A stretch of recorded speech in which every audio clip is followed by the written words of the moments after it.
অহংকার পতনের মূল। রমিজউদ্দিন ছিলেন শহরের সবচেয়ে ধনী বণিক। তার বাড়ি ছিল প্রাসাদের মতো, সোনার রূপার ঠাসা ভাণ্ডার। কিন্তু তার মন ছিল কঠিন, অহংকারে ভরা। গরিব মানুষকে দেখলেই তিনি অবজ্ঞা করতেন, কারো সাহায্যের অনুরোধ শুনলেই বিরক্ত হতেন। একদিন এক দরিদ্র বৃদ্ধ ফকির তার বাড়ির সামনে এসে বলল, বাবাজান, আল্লাহ তোমার ধন সম্পদ বাড়িয়ে দিন। দয়া করে আমাকে একটু সাহায্য করো। রমিজউদ্দিন হেসে বলল, আমি কি ভিখারিদের দান করার জন্য ব্যবসা করি? যাও, আমার সামনে থেকে সরে যাও। ফকির মৃদু হেসে বলল, বাবা, অহংকার টিকতে দেয় না। একদিন তুমি বুঝবে। রমিজউদ্দিন ফকিরের কথা শুনে তাচ্ছিল্যের হাসি হেসে চলে গেল। কিন্তু ভাগ্যের চাকা ঘুরতে বেশি সময় লাগল না।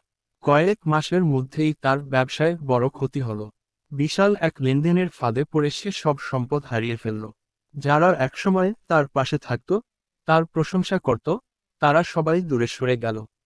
একসময় যিনি হাজার লোকের মধ্যমণি ছিলেন, আজ তিনি নিঃস্ব হয়ে রাস্তায় বসে আছেন।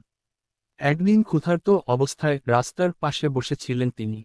হঠাৎ এক ব্যক্তি তার সামনে এসে খাবার বাড়িয়ে দিল। রমিজউদ্দিন অবাক হয়ে তাকিয়ে দেখলেন, এ তো সেই দরিদ্র ফকির। ফকির শান্ত গলায় বললেন, বাবা, এখন বুঝলে, অহংকার কখনো স্থায়ী হয় না, পতন একদিন আসেই। রমিজউদ্দিন চোখের পানি লুকানোর চেষ্টা করলেন, কিন্তু পারলেন না। সেই দিন থেকে তিনি বদলে গেলেন, বিনয়ী হয়ে উঠলেন। আর বুঝতে পারলেন, ধনসম্পদ নয়, মানুষের ভালোবাসা ও নম্রতাই আসল সম্পদ।